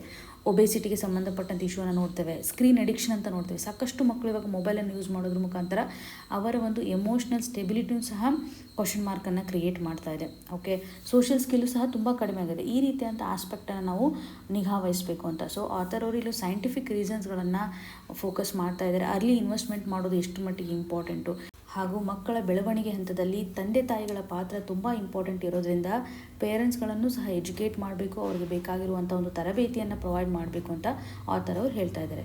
ಸೊ ಪೇರೆಂಟ್ಸ್ಗಳು ಇವತ್ತು ಸರಿಯಾಗಿ ಮಕ್ಕಳ ಒಂದು ಬೆಳವಣಿಗೆಯನ್ನು ಟ್ರ್ಯಾಕ್ ಮಾಡ್ತಾರಲ್ಲ, ಅವ್ರು ಎಷ್ಟು ಮಟ್ಟಿಗೆ ಹೈಟ್ ಇದ್ದಾರೋ ಇಲ್ವೋ, ವೇಟ್ ಇದ್ದಾರೋ ಇಲ್ವೋ, ಅವರ ಒಂದು ಎಮೋಷ್ನಲ್ ಸ್ಟೆಬಿಲಿಟಿ, ಅವರ ಒಂದು ಸ್ಕಿಲ್ ಸೆಟ್ ಯಾವ ರೀತಿಯಾಗಿದೆ ಅಂತ ಕಂಪ್ಲೀಟಾಗಿ ಟ್ರ್ಯಾಕ್ ಮಾಡ್ತಾರೆ. ಬಿಕಾಸ್ ಸ್ಟಾರ್ಟಿಂಗ್ ಹಂತದಲ್ಲಿ 2 to 5 ಇಯರ್ಸಲ್ಲಿ ನಾವು ಸರಿಯಾದಂಥ ಒಂದು ಕೇರನ್ನು ತೆಗೆದುಕೊಂಡ್ರೆ ಲೈಫ್ ಲಾಂಗ್ ಡಿಸೇಬಿಲಿಟಿ ಆಗದೇ ಇರುವಂಥ ಸ್ಥಿತಿಗತಿಗಳಿರುತ್ತೆ. ಹಾಗಾಗಿ ಅವರ ಒಂದು ಒಬೇಸಿಟಿ, ಅಂಡರ್ ನರಿಶ್ಮೆಂಟ್ ಕಂಡೀಷನ್ ಇದೇನೋ ಇಲ್ವೋ, ಅವರ ಒಂದು ಎಮೋಷ್ನಲ್ ಸ್ಟೆಬಿಲಿಟಿ, ಲರ್ನಿಂಗ್ ಹ್ಯಾಬಿಟ್ಸ್ ಯಾವ ರೀತಿಯಾಗಿದೆ ಎಲ್ಲವನ್ನು ಅಂಡರ್ಸ್ಟ್ಯಾಂಡ್ ಮಾಡ್ಕೋಬೇಕಾಗುತ್ತೆ. ಹಾಗಾಗಿ ಪೇರೆಂಟ್ಸ್ಗಳಿಗೂ ಸಹ ನಾವು ಟ್ರೈನಿಂಗನ್ನು ಪ್ರೊವೈಡ್ ಮಾಡುವಂಥದ್ದು. ಶಾಲೆಗಳಲ್ಲೂ ಸಹ ಒಂದು ಇಂಟಿಗ್ರೇಟೆಡ್ ಆಗಿರತಕ್ಕಂಥ ಅಪ್ರೋಚನ್ನು ತರಬೇಕು. ಹೆಲ್ತ್ ಸಂಬಂಧಪಟ್ಟಂಥ ಸಪೋರ್ಟ್ ಆಗಿರ್ಬೋದು, ಲರ್ನಿಂಗ್ ಸಂಬಂಧಪಟ್ಟಂತೆ ನ್ಯೂಟ್ರಿಷನ್ಗೆ ಸಂಬಂಧಿಸಿದಂಥ ಅವೇರ್ನೆಸ್ಸನ್ನು ಸಹ ಶಾಲೆಗಳಲ್ಲಿ ಕೊಡುವಂಥದ್ದಾಗಿರ್ಬೋದು. ಸೊ ಇಲ್ಲಿ ಒಟ್ಟಾರೆಯಾಗಿ ಒಂದು ಸೋಷಿಯಲ್ ಮಿಷನ್ ಅಂತಲೇ ಹೇಳ್ಬೋದು. ಪೇರೆಂಟ್ ಆಸ್ಪೆಕ್ಟ್ನ ಆಧಾರದ ಮೇಲೆ, ಟೀಚಿಂಗ್ ಆಸ್ಪೆಕ್ಟ್ನ ಆಧಾರದ ಮೇಲೆ NGOಸ್ಗಳು ಯಾವ ರೀತಿಯಾಗಿ ಇನ್ವಾಲ್ವ್ಮೆಂಟನ್ನು ತೋರಿಸ್ತಾ ಇದೆ, ಅಥವಾ ಕಾರ್ಪೊರೇಟ್ಸ್ಗಳ ಒಂದು ಪಾರ್ಟಿಸಿಪೇಷನನ್ನು ಸಹ ನಾವಿಲ್ಲಿ ಗಮನ ಹರಿಸ್ಬೋದು. ಸೊ ಒಟ್ಟಾರೆಯಾಗಿ ಮಕ್ಕಳ ಒಂದು ಡೆವಲಪ್ಮೆಂಟ್ನ ಆಧಾರದ ಮೇಲೆ ಭಾರತದ ಭವಿಷ್ಯ ಅಡಗಿದೆ ಅಂತ ಆಥರ್ ಅವರು ಹೇಳ್ತಾ ಇದ್ದಾರೆ. ನ್ಯಾಷನಲ್ ಮಿಷನ್ ಇವತ್ತು ಸಕ್ಸಸ್ ಆಗಬೇಕು ಅಂತಂದರೆ ಎಲ್ಲ ಮಿನಿಸ್ಟ್ರೀಸ್ಗಳ ಇನ್ವಾಲ್ವ್ಮೆಂಟ್, ಇವಾಗ health ministry, education ministry, women and child development ministry collaboration ಮುಖಾಂತರ ಒಂದು ಇಂಟಿಗ್ರೇಟೆಡ್ ಅಪ್ರೋಚನ್ನು ತರಬೇಕು. ಅದರಲ್ಲೂ ನಾವು ಅರ್ಲಿ ಡೇಸಲ್ಲಿ ಹೆಚ್ಚು ಇನ್ವೆಸ್ಟ್ಮೆಂಟನ್ನು ಮಾಡಬೇಕು ಅನ್ನುವಂಥ ನಿಟ್ಟಿನಲ್ಲಿ ಒಂದು ಫೈನಲ್ ಮೆಸೇಜನ್ನು ಆಥರ್ ಅವರು ಕೊಡ್ತಾ ಇದ್ದಾರೆ. ಎಕ್ಸಾಮಿನೇಷನ್ ಪರ್ಸ್ಪೆಕ್ಟಿವ್ ಅಂತ ಬಂದಾಗ ಚೈಲ್ಡ್ಹುಡ್ ಕೇರ್ಗೆ ಸಂಬಂಧಿಸಿದಂತೆ ಇನ್ವೆಸ್ಟ್ಮೆಂಟ್ ಮಾಡೋದ್ರಿಂದ ಭಾರತಕ್ಕೆ ಯಾವ ರೀತಿಯಾಗಿ ಫ್ಯೂಚರಿಸ್ಟಿಕ್ ಆಗಿ ರಿಟರ್ನ್ ಬರುತ್ತೆ, ಲಾಂಗ್ ಟರ್ಮ್ ಎಕನಾಮಿಕ್ ಗ್ರೋತನ್ನು ಅಥವಾ ಇಕ್ವಿಟಿಯನ್ನು ಗ್ಲೋಬಲ್ ಲೆವೆಲಲ್ಲಿ ಕಾಂಪಿಟೇಟಿವ್ನೆಸ್ಸನ್ನು ನಮಗೆ ಕಾಣಲಿಕ್ಕೆ ಸಾಧ್ಯತೆ ಇದೆ ಅನ್ನುವಂಥ ಆಸ್ಪೆಕ್ಟ್ ಅಂತ ಕೇಳಿದಾಗ ಈ ರೀತಿಯಾದಂಥ ಡೈಮೆನ್ಷನ್ಸ್ಗಳನ್ನು ನಾವು ಕವರ್ ಮಾಡ್ಬೋದು. ಇನ್ನು ಮುಂದಿನದಾಗಿ why article 6 is a powerful tool for India. ಈ ಒಂದು ಇಶ್ಯೂ ನಮಗೆ GS ಪೇಪರ್ 2 ಇಂಟರ್ನ್ಯಾಷನಲ್ ರಿಲೇಷನ್ ಹಾಗೂ GS ಪೇಪರ್ 3 ಅಂತ ಬಂದಾಗ ಕ್ಲೈಮೇಟ್ ಚೇಂಜ್ಗೆ ಸಂಬಂಧಪಟ್ಟಂತಹ ಇಂಪಾರ್ಟೆಂಟ್ ಫ್ರೇಮ್ವರ್ಕ್ ನಡೆಯಲ್ಲಿ ಸಹಕಾರಿಯಾಗುತ್ತೆ ಅಂತಲೇ ಹೇಳ್ಬೋದು. ಇಲ್ಲಿ ಪ್ಯಾರಿಸ್ ಅಗ್ರಿಮೆಂಟಲ್ಲಿರುವಂಥ ಆರ್ಟಿಕಲ್ 6ನ ಇಂಪಾರ್ಟೆನ್ಸನ್ನು ಮೆನ್ಷನ್ ಮಾಡ್ತಾ ಇದ್ದಾರೆ ಆಥರ್ ಅವರು. ಇದು ಭಾರತಕ್ಕೆ ಯಾವ ರೀತಿಯಾದಂಥ ಒಂದು ಬೆನಿಫಿಟನ್ನು ತರುತ್ತೆ ಅನ್ನುವಂಥ ಆಸ್ಪೆಕ್ಟನ್ನು ನಾವಿಲ್ಲಿ ಕವರ್ ಮಾಡಬೇಕು. ಪ್ಯಾರಿಸ್ ಅಗ್ರಿಮೆಂಟ್ ಅಂತ ಬಂದಾಗ ಗ್ಲೋಬಲ್ ಲೆವೆಲಲ್ಲಿ ಒಂದು ಇಂಪಾರ್ಟೆಂಟ್ ಅಗ್ರಿಮೆಂಟ್ ಅಂತಲೇ ಹೇಳ್ಬೋದು when it comes to the emission reduction. Okay, so Paris agreement ಪ್ಲ್ಯಾಟ್ಫಾರ್ಮ್ನ ಮುಖಾಂತರ ಒಂದು ಕಾರ್ಬನ್ ಕ್ರೆಡಿಟ್ ರಿಲೇಟೆಡ್ ಇರುವಂಥ ಟ್ರೇಡಿಂಗನ್ನು ಮಾಡಬೇಕು ಅಂತ, ಹಾಗೂ ಎಮಿಷನ್ ರಿಡಕ್ಷನ್ ಮಾಡಲಿಕ್ಕೆ ಬೇಕಾಗುವಂತಹ ಒಂದು ತಂತ್ರಜ್ಞಾನವನ್ನು ಟೆಕ್ನಾಲಜಿಯನ್ನು ಅಳವಡಿಸ್ಕೋಬೇಕು, ಶೇರಿಂಗನ್ನು ಮಾಡಬೇಕು ಅಂತ, ಮತ್ತು ಕ್ಲೈಮೇಟ್ ಫೈನಾನ್ಸ್ಗೆ ಸಂಬಂಧಪಟ್ಟಂತೆ ಈ 3 ಆಸ್ಪೆಕ್ಟ್ಗಳು ಎಮಿಷನನ್ನು ರೆಡ್ಯೂಸ್ ಮಾಡಲಿಕ್ಕೆ ಸಪೋರ್ಟ್ ಆಗುತ್ತೆ. ಸೊ ಇಲ್ಲಿ ವಾಲಂಟರಿ ಬೇಸಿಸ್ ಮೇಲೆ ರಾಷ್ಟ್ರಗಳು ಕೋಆಪ್ರೇಟನ್ನು ಮಾಡಬೇಕು ಅನ್ನುವಂಥ ನಿಟ್ಟಿನಲ್ಲಿ ಪ್ಯಾರಿಸ್ ಅಗ್ರಿಮೆಂಟಲ್ಲಿ ಸಾಕಷ್ಟು ಚರ್ಚೆ ಆಗಿರೋದನ್ನು ನೋಡ್ತಾ ಇದ್ದೀವಿ. ಅದರಲ್ಲೂ ಆರ್ಟಿಕಲ್ 6 ಅಂತ ಬಂದಾಗ ಈ ಆರ್ಟಿಕಲ್ 6ಅಲ್ಲಿ ನಾವು ಪಾಯಿಂಟ್ ವೈಸ್ ಕಲಿಬೇಕಾಗುತ್ತೆ. ಅಂದರೆ ಅದರಲ್ಲಿರುವಂಥ ಒಂದು ಸೆಕ್ಷನ್ನ ಆಧಾರದ ಮೇಲೆ ಆರ್ಟಿಕಲ್ 6.2 ಅಂತ ನಾವು ನೋಡೋದಾದರೆ, ಅಥವಾ ಆರ್ಟಿಕಲ್ 6.4 ಆಗಿರ್ಬೋದು, ಆರ್ಟಿಕಲ್ 6.8 ಇದೆಲ್ಲ important when it comes to the prelims part. Article 6.2ನಲ್ಲಿರುವಂತಹ ಒಂದು ಆಸ್ಪೆಕ್ಟ್ ಏನು ಹೇಳುತ್ತೆ ಅಂದರೆ ಬೈಲ್ಯಾಟ್ರಲ್ ಅಗ್ರಿಮೆಂಟನ್ನು ಮಾಡ್ಕೋಬೋದು, ಸರ್ಕಾರಗಳ ಮಧ್ಯೆ ಒಂದು ಅಗ್ರಿಮೆಂಟ್ ಆಗ್ಬೋದು when it comes to the carbon trading. Okay, carbon trading ಅಂತ ಬಂದಾಗ ರಾಷ್ಟ್ರಗಳು ಬೈಲ್ಯಾಟ್ರಲ್ ಲೆವೆಲಲ್ಲಿ ಅಥವಾ ಮಲ್ಟಿಲ್ಯಾಟ್ರಲ್ ಲೆವೆಲಲ್ಲಿ ಒಂದು ಅಗ್ರಿಮೆಂಟನ್ನು ಮಾಡ್ಕೋಬೋದು ಅಂತ. ಇದರೊಂದಿಗೆ 6.4 ಅಡಿಯಲ್ಲಿ ಗ್ಲೋಬಲ್ ಲೆವೆಲಲ್ಲಿರ್ತಕ್ಕಂಥ ಏಜೆನ್ಸೀಸ್ಗಳು, UN ಸೂಪರ್ವೈಸ್ ಮಾಡಿರ್ತಕ್ಕಂಥ ಒಂದು ಏಜೆನ್ಸೀಸ್ಗಳು ಏನು ಮಾಡ್ಬೋದು, ಕಾರ್ಬನ್ ಕ್ರೆಡಿಟಿಂಗ್ ಮೆಕ್ಯಾನಿಸಮನ್ನು ಮಾಡ್ಬೋದು. ಇದು ಸೆಂಟ್ರಲ್ ಲೆವೆಲಲ್ಲಿ ಒಂದು ಅಥಾರಿಟಿ ಇದೆ ಅಂತ ಅರ್ಥ, ಗ್ಲೋಬಲ್ ಲೆವೆಲಲ್ಲಿ ಇದೆ ಅಂತ ಗಮನ ಹರಿಸ್ಬೋದು. 6.8 ಅಂತ ಬಂದಾಗ ಇಲ್ಲಿ ಯಾವುದೇ ರೀತಿಯಾದಂಥ ಟ್ರೇಡಿಂಗ್ ಮೆಕ್ಯಾನಿಸಮ್ ನಡೆಯೋದಿಲ್ಲ, ಆದರೆ ಕೆಪಾಸಿಟಿ ಬಿಲ್ಡಿಂಗ್ಗೆ ಸಂಬಂಧಪಟ್ಟಂತೆ ಟೆಕ್ನಾಲಜಿಗಳನ್ನು ಟ್ರಾನ್ಸ್ಫರ್ ಮಾಡಲಿಕ್ಕೆ ಸಂಬಂಧಪಟ್ಟಂತೆ ಒಂದು ಅಗ್ರಿಮೆಂಟನ್ನು ಮಾಡ್ಕೋಬೋದು. ಇದು ಇಂಪಾರ್ಟೆಂಟ್, ಪ್ರಿಲಿಮ್ಸ್ ಆಸ್ಪೆಕ್ಟಲ್ಲಿ ನಿಮಗೆ ಕೇಳ್ಬೋದು. 6.2 ಏನು ಹೇಳುತ್ತೆ, 6.4 ಹಾಗೂ 6.8 ಏನು ಹೇಳುತ್ತೆ ಅನ್ನೋ ಅಂತ ಕ್ಲಾರಿಟಿ ನಿಮಗೆ ಇಂಪಾರ್ಟೆಂಟ್. ಸೊ ಇಲ್ಲಿ ಒಂದು ಎಕ್ಸಾಂಪಲನ್ನು ತೆಗೆದುಕೊಳ್ಳೋದಾದರೆ, ಇವಾಗ 6.2 ಅಂತ ಹೇಳಿದ್ವಲ್ವಾ, ಬೈಲ್ಯಾಟ್ರಲ್ ಅಗ್ರಿಮೆಂಟ್ ಆಗಬೇಕು ಅಂತ. ಜಪಾನ್ದ ಒಂದು ಮೆಕ್ಯಾನಿಸಮ್ ಇದೆ, ಜಾಯಿಂಟ್ ಕ್ರೆಡಿಟಿಂಗ್ ಮೆಕ್ಯಾನಿಸಮ್ ಅಂತ ಜಪಾನ್ ಅವರು ತೆಗೆದುಕೊಂಡು ಬಂದಿರುವಂಥದ್ದು. ಭಾರತ ಈ ಒಂದು ಇಶ್ಯೂಗೆ ಸಂಬಂಧಪಟ್ಟಂತೆ 2025ರಲ್ಲಿ ಸಿಗ್ನೇಟರಿ ಆಗಿರೋದನ್ನು ನೋಡ್ತಾ ಇದ್ದೀವಿ. ಜಾಯಿಂಟ್ ಕ್ರೆಡಿಟಿಂಗ್ ಮೆಕ್ಯಾನಿಸಮ್ ಜಪಾನ್ ಅವರೊಂದಿಗೆ ಭಾರತ ಸಿಗ್ನೇಟರಿ ಆಗಿದೆ. ಸೊ ಇದರಿಂದ ಭಾರತಕ್ಕೆ ಬೇಕಾಗಿರುವಂಥ ತಂತ್ರಜ್ಞಾನ ಸಿಗುತ್ತೆ, ಫೈನಾನ್ಸು ಸಿಗುತ್ತೆ ಅಂತ ಹೇಳ್ಬೋದು. ಇವಾಗ ಭಾರತ ಹೋಸ್ಟ್ ಕಂಟ್ರಿ ಆಗಿದೆ ಅಂತಂದರೆ ಜಪಾನಿಂದ ಒಂದು ಪ್ರಾಜೆಕ್ಟ್ಗಳನ್ನು ಸ್ಟಾರ್ಟ್ ಮಾಡ್ತಾರೆ. ಜಪಾನ್ ಏನು ಮಾಡುತ್ತೆ, ಇನ್ವೆಸ್ಟ್ಮೆಂಟ್ ಮಾಡುತ್ತೆ. ಕಾರ್ಬನ್ ಕ್ರೆಡಿಟ್ಗೆ ಸಂಬಂಧಪಟ್ಟಂತೆ ಭಾರತದಲ್ಲಿ ಅವರು ಏನು ಮಾಡ್ತಾರೆ, ಇನ್ವೆಸ್ಟ್ ಮಾಡಲಿಕ್ಕೆ ಮುಂದಾಗ್ತಾ ಇರೋದನ್ನು ನೋಡ್ಬೋದು. ಇದರಿಂದ ಆಟೋಮೆಟಿಕ್ಲಿ ತಂತ್ರಜ್ಞಾನ ಬರುತ್ತೆ, ಫೈನಾನ್ಸ್ ಬರುತ್ತೆ, ಇಂಡಸ್ಟ್ರಿಯಲ್ ಟ್ರಾನ್ಸ್ಫಾರ್ಮೇಷನ್ ಆಗೋದನ್ನು ನೋಡ್ತಾ ಇದ್ದೀವಿ. ಆಮೇಲೆ ಏನು ಮಾಡ್ಬೋದು, ಈ ಒಂದು ಕಾರ್ಬನ್ ಕ್ರೆಡಿಟಿಂದನೂ ಸಹ ಅವರು ರಿಟರ್ನನ್ನು ತೆಗೆದುಕೊಳ್ಬೋದು. ಇದರ ಆಧಾರದ ಮೇಲೆ ಈ ಮ್ಯೂಚುವಲ್ ಅಗ್ರಿಮೆಂಟನ್ನು ಮಾಡ್ಕೊಳ್ತಾರೆ ಅಂತಲೇ ಹೇಳ್ಬೋದು. ಈ ರೀತಿಯಾಗಿ ಅಗ್ರಿಮೆಂಟ್ ಮಾಡಲಿಕ್ಕೆ ಪ್ಯಾರಿಸ್ ಅಗ್ರಿಮೆಂಟು ನಮಗೆ ಸಹಕಾರಿ ಆಗುತ್ತೆ ಅಂತಲೇ ಗಮನ ಹರಿಸ್ಬೋದು. ಸೊ ಈ ಒಂದು ಪ್ಯಾರಿಸ್ ಅಗ್ರಿಮೆಂಟಲ್ಲಿರುವಂತಹ ಫೀಚರ್ಸ್ಗಳನ್ನು ಮತ್ತೊಮ್ಮೆ COP29ನಲ್ಲಿ ಒತ್ತು ಹೇಳಿರೋದನ್ನು ನಾವು ಗಮನ ಹರಿಸ್ಬೋದು. COP29ನಲ್ಲಿ ಒಂದು ಕ್ರೆಡಿಟ್ ಮೆಕ್ಯಾನಿಸಮ್ಗೆ ಸಂಬಂಧಿಸಿದಂತೆಯೂ ಸಹ ಪ್ಲ್ಯಾಟ್ಫಾರ್ಮ್ ನಡಿನಲ್ಲಿ ನಾವು ಹೆಚ್ಚು ಇಂಟೆನ್ಸಿಫೈ ಮಾಡಬೇಕು, ಇದೊಂದು ಮೈಲ್ ಸ್ಟೋನ್ ಆಗಿದೆ ಅಂತಲೂ ಸಹ ಹೇಳ್ತಾ ಇದ್ದಾರೆ. ಸೊ ಸ್ಟ್ರಾಟಜಿಕಲಿ ಭಾರತಕ್ಕೆ ಎಷ್ಟರ ಮಟ್ಟಿಗೆ ಇದು ಸಹಕಾರಿ ಆಗಲಿದೆ ಅಲ್ವಾ. ಒಟ್ಟಾರೆಯಾಗಿ ಈ ಒಂದು ಆರ್ಟಿಕಲ್ 6 ಭಾರತಕ್ಕೆ ಸಹಕಾರಿ ಆಗುತ್ತೆ ಅಂದರೆ ಡೆಫಿನೆಟ್ಲಿ ಕ್ಲೈಮೇಟ್ನಿಂದ ಆಗ್ತಕ್ಕಂಥ ಒಂದು ಫೈನಾನ್ಸ್ ಸಿಕ್ಕತ್ತೆ. ಓಕೆ, ಕ್ಲೈಮೇಟ್ ಫೈನಾನ್ಸ್ ಅಂತ ಹೇಳ್ಬೋದಲ್ವಾ. ಟೆಕ್ನಾಲಜಿಯ ಒಂದು ಟ್ರಾನ್ಸ್ಫರ್ ಆಗುತ್ತೆ ಅಂತ ನಾವು ಇವಾಗ ತಾನೇ ನೋಡಿದ್ವಿ, ಟೆಕ್ನಾಲಜಿ ಟ್ರಾನ್ಸ್ಫರ್ ಆಗೋದನ್ನು ನೋಡ್ತಾ ಇದ್ವಿ. ಕ್ಲೈಮೇಟ್ ಫೈನಾನ್ಸ್ ಅಂತ ಬಂದಾಗ ಡೆಫಿನೆಟ್ಲಿ ಒಂದು ಕಾರ್ಬನ್ ಕ್ರೆಡಿಟ್ಗಳ ಒಂದು ಸೆಲ್ಲಿಂಗ್ ಆಗುತ್ತೆ, ಭಾರತನೂ ಸಹ ಇದರಿಂದ ಅರ್ನಿಂಗನ್ನು ಮಾಡ್ಬೋದು. ಪಬ್ಲಿಕ್ ಬಜೆಟ್ ಮೇಲೆ ಏನೋ ಒಂದು ಬರ್ಡನ್ ಇರುತ್ತಲ್ಲ, ಅದು ಆಟೋಮೆಟಿಕ್ಲಿ ರೆಡ್ಯೂಸ್ ಆಗುತ್ತೆ. ಸರ್ಕಾರ ಇವತ್ತು ಎಕ್ಸ್ಪೆಂಡಿಚರ್ ಮಾಡಬೇಕು ಅನ್ನುವಂಥ ಸ್ಥಿತಿಗತಿಗಳು ಬರೋದಿಲ್ಲ. ಈ ಒಂದು ಹಂತದಲ್ಲಿ ನಮಗೆ ಬೆನಿಫಿಟ್ ಆಗುತ್ತೆ ಅಂತಲೇ ಹೇಳ್ಬೋದು. ಟೆಕ್ನಾಲಜಿ ಟ್ರಾನ್ಸ್ಫರ್ ಅಂತ ಬಂದಾಗ ಇಲ್ಲಿ ಡೆವಲಪ್ಡ್ ಪಾರ್ಟ್ನರ್ಸ್ಗಳು, ಫಾರ್ ಎಕ್ಸಾಂಪಲ್ ಜಪಾನ್ ಅಂತಲೇ ನಾವು ನೋಡಿದ್ವಲ್ಲ, advance technology when it comes to the clean ಟೆಕ್ನಾಲಜಿಗೆ ಸಂಬಂಧಪಟ್ಟಂತೆ ಸಿಕ್ಕುತ್ತೆ ಅಂತಲೇ ಹೇಳ್ಬೋದು. ಇಂಡಸ್ಟ್ರಿಯಲ್ ಮಾಡರ್ನೈಸೇಷನು ಸಹ ಆಗುತ್ತೆ. ಓಕೆ, ಇವಾಗ ಇಂಡಸ್ಟ್ರಿ ನಡಿನಲ್ಲಿ ಲೋ ಕಾರ್ಬನ್ ಟೆಕ್ನಾಲಜಿಯನ್ನು ಅಳವಡಿಸ್ಕೊಳ್ಳಿಕ್ಕೆ ಸಾಧ್ಯತೆ ಇದೆ. ನಮ್ಮ ಒಂದು ಇಂಡಸ್ಟ್ರೀಸ್ ನಡಿನಲ್ಲಿ ಎಮಿಷನ್ ರಿಲೇಟೆಡ್ ಇರುವಂತೆ ಕಂಟ್ರೋಲ್ ಬಂದೇ ಬರುತ್ತೆ ಅಂತ ಹೇಳ್ಬೋದು. ಇದರಿಂದ ಎಕ್ಸ್ಪೋರ್ಟರ್ಸ್ಗಳಿಗೂ ಸಹ ಸಹಕಾರಿಯಾಗುತ್ತೆ. ಫ್ಯೂಚರ್ ಡೇಸಲ್ಲಿ ಅವ್ರಿಗೆ ಬೇಕಾಗ್ತಕ್ಕಂಥ ಒಂದು ರಕ್ಷಣೆ ಸಿಗುತ್ತೆ ಅಂತಲೇ ಗಮನ ಹರಿಸ್ಬೋದು. ಗ್ಲೋಬಲ್ ಲೆವೆಲಲ್ಲಿ ಒಂದು ಪಾರ್ಟ್ನರ್ಶಿಪ್ ಎನ್ಹಾನ್ಸ್ ಆಗಿದೆ. ಈ ಒಂದು ಹಂತದಲ್ಲಿ ಡಿಪ್ಲೊಮ್ಯಾಸಿ ಲೆವೆಲಲ್ಲಿ ಭಾರತ ಒಂದು ಸ್ಟ್ರಾಂಗ್ ಕಂಟ್ರಿಯಾಗಿ when it comes to the climate diplomacy ಅಂತ ಬಂದಾಗ ಹೊರಹೊಮ್ಮುತ್ತೆ ಅಂತಲೇ ಹೇಳ್ಬೋದು. ಸೊ ಇಲ್ಲಿ ಭಾರತ ಆರ್ಟಿಕಲ್ 6 ಅಂತ ಬಂದಾಗ ಒಂದು 13 ಪ್ರಯಾರಿಟಿ ಆ್ಯಕ್ಟಿವಿಟೀಸ್ಗಳನ್ನು ಅಲೋ ಮಾಡ್ತಾ ಇದೆ ಅಂತ ಗಮನ ಹರಿಸ್ಬೋದು. ಅಂದರೆ ಈ ಒಂದು ಪ್ರಾಜೆಕ್ಟನ್ನು ಸ್ಟಾರ್ಟ್ ಮಾಡುವಾಗ ಬೇರೆ ಕಂಟ್ರಿಗಳು ಗ್ರೀನ್ ಹೈಡ್ರೋಜನ್ ಇಂಪಾರ್ಟೆನ್ಸನ್ನು ನೋಡ್ತೇವೆ, ರಿನ್ಯೂಬಲ್ ಎನರ್ಜಿ, ಆಲ್ಮೋಸ್ಟ್ ಎಲ್ಲೆಲ್ಲಿ ಎಮಿಷನ್ಸನ್ನು ನಾವು ಕಡಿಮೆ ಮಾಡಲಿಕ್ಕೆ ಸಾಧ್ಯತೆ ಇದೆ. ಇವಾಗ ಬಯೋಗ್ಯಾಸ್ಗೆ ಸಂಬಂಧಪಟ್ಟಂತೆ ಇಂಪಾರ್ಟೆನ್ಸನ್ನು ನೋಡ್ತೀವಿ. ಕಾಂಪ್ರೆಸ್ಡ್ ಬಯೋಗ್ಯಾಸ್ ಆಗಿರ್ಬೋದು, ಅಂದರೆ ವೇಸ್ಟ್ ಟು ಎನರ್ಜಿ ಆಸ್ಪೆಕ್ಟನ್ನು ಗಮನ ಹರಿಸುವಂಥದ್ದಾಗಲಿ, ಕ್ಲೀನ್ ಮೊಬಿಲಿಟಿಗೆ ಸಂಬಂಧಪಟ್ಟಂತೆ ಆಗಿರ್ಬೋದು, ಎನರ್ಜಿ ಎಫಿಷಿಯೆಂಟ್ ಟೆಕ್ನಾಲಜಿಯನ್ನು ತರುವಂಥ ಹಂತದಲ್ಲಿ ಆಗಿರ್ಬೋದು, ಸಸ್ಟೈನೇಬಲ್ ಆಗಿರುವಂತಹ ಒಂದು ಎನರ್ಜಿ ರಿಲಯನ್ಸನ್ನು ನಾವು ತೋರಿಸ್ಬೇಕಾಗತ್ತೆ. ಕೋಲ್ ಮೇಲೆ ಇರುವಂಥ ಒಂದು ಡಿಪೆಂಡೆನ್ಸಿಯನ್ನು ರೆಡ್ಯೂಸ್ ಮಾಡಬೇಕಾಗತ್ತೆ. ಈ ಎಲ್ಲ ಹಂತದಲ್ಲಿ ಭಾರತ ಎಮಿಷನನ್ನು ರೆಡ್ಯೂಸ್ ಮಾಡಬೇಕು, ಹಾಗೂ ಇಲ್ಲಿ ಅರ್ನಿಂಗು ಆಗಬೇಕು, ಇನ್ವೆಸ್ಟ್ಮೆಂಟು ಆಗಬೇಕು ಅನ್ನುವಂಥ ನಿಟ್ಟಿನಲ್ಲಿ. ಬಿಕಾಸ್ ನಮ್ಮ ಒಂದು ಲಾರ್ಜರ್ ಗೋಲ್ ಏನಿದೆ ಹೇಳಿ, ನಾವೇನೇ ಒಂದು ಇನಿಷಿಯೇಟಿವನ್ನು ತೆಗೆದುಕೊಳ್ಳೋದಾದರೆ ನೆಟ್ ಝೀರೋ ಗೋಲನ್ನು ಹಾಕ್ಕೊಂಡಿದ್ದೀವಿ. ಯಾವ ಇಯರ್ ಹಾಕ್ಕೊಂಡಿದ್ದೀವಿ ಕಮೆಂಟಲ್ಲಿ ಮೆನ್ಷನ್ ಮಾಡಿ. ನೆಟ್ ಝೀರೋ ಗೋಲ್ ಅಂತ ಭಾರತದಿದೆ. ಮೇಕ್ ಇನ್ ಇಂಡಿಯಾ ಆಸ್ಪೆಕ್ಟಲ್ಲೂ ಸಹ ನಾವು ಫೋಕಸನ್ನು ಮಾಡಬೇಕು. ಎನರ್ಜಿಯನ್ನು ಎಫಿಷಿಯೆಂಟಾಗಿ ಯೂಸ್ ಮಾಡೋದ್ರೊಂದಿಗೆ ಎನರ್ಜಿ ಸೆಕ್ಯೂರಿಟಿಯನ್ನು ಎನ್ಶೋರ್ ಮಾಡೋದು ಇಂಪಾರ್ಟೆಂಟ್ ಅಲ್ವಾ. ಇಂಡಸ್ಟ್ರೀಸ್ಗಳ ಒಂದು ಗ್ರೋತನ್ನು ಸಹ ನಾವು ಕಾಣಬೇಕು. ಗ್ರೋತ್ ಆ್ಯಕ್ಟಿವಿಟೀಸ್ಗಳು ನಡೀಲೇಬೇಕಾಗುತ್ತೆ. ಸೊ ಗ್ರೋತ್ಗೂ ಯಾವುದೇ ರೀತಿಯಂಥ ಹಾರ್ಮ್ ಆಗಬಾರ್ದು. ಈ ಒಂದು ಹಂತದಲ್ಲಿ ಭಾರತದ ಪಾತ್ ಯಾವ ರೀತಿಯಾಗಿದೆ, ಸೊ ಇಲ್ಲಿ ಗ್ಲೋಬಲ್ ಲೆವೆಲ್ನ ಪ್ಲ್ಯಾಟ್ಫಾರ್ಮನ್ನು ಯೂಸ್ ಮಾಡೋದ್ರ ಮುಖಾಂತರ ವಿಕಸಿತ್ ಭಾರತ್ ಆಗಿರ್ಬೋದು, ಹಾಗೂ ಕ್ಲೈಮೇಟ್ ಆ್ಯಕ್ಷನನ್ನು ಟುಗೆದರ್ ಆಗಿ ನಾವು ಯಾವ ರೀತಿಯಾಗಿ ಸಪೋರ್ಟ್ ಮಾಡ್ತಾ ಇದ್ದೀವಿ ಅಂತ ಆರ್ಟಿಕಲ್ 6 ನಮಗೆ ಒಟ್ಟಾರೆಯಾಗಿ ಸಪೋರ್ಟನ್ನು ಮಾಡ್ತಾ ಇದೆ ಅಂತ ಆಥರ್ ಅವರು ಇಲ್ಲಿ ಎಂಫಸಿಸ್ ಮಾಡ್ತಾ ಇದ್ದಾರೆ. ಇನ್ನು ಮುಂದಿನದಾಗಿ solar panels yield for more energy per acre then biofuels. ಈ ಒಂದು ಇಶ್ಯೂ GS ಪೇಪರ್ 3 ಅಂತ ಬಂದಾಗ ಎನರ್ಜಿ ಸೆಕ್ಯೂರಿಟಿ ಆಸ್ಪೆಕ್ಟ್ನ ಆಧಾರದ ಮೇಲೆ ಕನೆಕ್ಟ್ ಆಗುತ್ತೆ. ಸೊ ಇಲ್ಲಿ ನೋಡಿ, ಸೋಲಾರ್ ವರ್ಸಸ್ ಬಯೋಫಿಯಲ್ಸ್ ಅಂತ ನಾವು ಗಮನ ಹರಿಸಿದ್ದೆ. ಆದರೆ ಬಯೋಫಿಯಲ್ಸ್ನ ಒಂದು ಇಂಪಾರ್ಟೆನ್ಸ್ ಯಾವ ರೀತಿಯಾಗಿದೆ ನಮಗೆಲ್ಲ ತಿಳಿದಿದೆ. ನಾವು ಬಯೋಫಿಯಲ್ಸನ್ನು ತಯಾರಿಕೆ ಮಾಡ್ತಕ್ಕಂಥ ಹಂತದಲ್ಲಿ ಡೆಫಿನೆಟ್ಲಿ ಅಗ್ರಿಕಲ್ಚರ್ ಪ್ರಾಡಕ್ಟ್ನ ಮುಖಾಂತರ ಮಾಡ್ತಾ ಇದ್ದೀವಿ. ಅಂದರೆ ಫುಡ್ ಕ್ರಾಪ್ ಮೇಲೆ ಹೆಚ್ಚು ಡಿಪೆಂಡೆನ್ಸಿಯನ್ನು ತೋರಿಸ್ತಾ ಇದ್ದೀವಿ. ಸೊ ಇದೆಲ್ಲ ನಿಮ್ಗೆ ಗೊತ್ತಿದೆ. ಇಲ್ಲಿ ಜನ್ರೇಷನ್ನ ಆಧಾರದ ಮೇಲೆ ನಾವು ಬಯೋಫಿಯಲ್ಸ್ಗಳ ಒಂದು ತಯಾರಿಕೆಯನ್ನು ಸಹ ಇವಾಲ್ವ್ ಆಗ್ತಾ ಬರ್ತಾ ಇರೋದನ್ನು ನೋಡ್ತಾ ಇದ್ದೀವಿ. ಈ ಒಂದು ಬಯೋಫಿಯಲ್ಸ್ನಿಂದ ಡೆಫಿನೆಟ್ಲಿ ಇಂಪಾರ್ಟೆನ್ಸ್ ಇದೆ. ಬಿಕಾಸ್ ಇದು ಎಮಿಷನನ್ನು ಕಂಟ್ರೋಲ್ ಮಾಡುತ್ತೆ. ಬಯೋಫಿಯಲ್ಸ್ಗಳಿಂದ ಯೂಸ್ ಮಾಡಿರುವಂಥ ಹಂತದಲ್ಲಿ ನಾವು ಎಮಿಷನನ್ನು ರೆಡ್ಯೂಸ್ ಮಾಡ್ಬೋದು. ಬಟ್ ಇಲ್ಲಿ ತಯಾರಿಕೆ ಮಾಡುವಂಥ ಹಂತದಲ್ಲಿ ಸೋಲಾರಿಂದ ಬರುವಂತಹ ಒಂದು ಎನರ್ಜಿಯನ್ನು ಕಂಪ್ಯಾರಿಸನ್ ಮಾಡಲಿಕ್ಕೆ ಟ್ರೈ ಮಾಡ್ತಾ ಇದ್ದಾರೆ ಈ ಆರ್ಟಿಕಲಲ್ಲಿ. ಗ್ಲೋಬಲ್ ಲೆವೆಲಲ್ಲಿ ಇವಾಗ ಶುಗರ್ ಕೇನನ್ನು ಯೂಸ್ ಮಾಡೋದ್ರ ಮುಖಾಂತರ ಬ್ರೆಜಿಲ್ ಹೆಚ್ಚು ಬಯೋಫಿಯಲ್ಸನ್ನು ಪ್ರೊಡ್ಯೂಸ್ ಮಾಡುತ್ತೆ ಅಂತ ಹೇಳ್ಬೋದು. US ಸಹ ಮೇಜನ್ನು ಯೂಸ್ ಮಾಡೋದ್ರ ಮುಖಾಂತರ, ಕಾರ್ನನ್ನು ಯೂಸ್ ಮಾಡೋದ್ರ ಮುಖಾಂತರ, ಬ್ರೆಜಿಲ್ ಅಗೇನ್ ಸೋಯಾಬೀನನ್ನು ಯೂಸ್ ಮಾಡುತ್ತೆ ಹೆಚ್ಚಾಗಿ.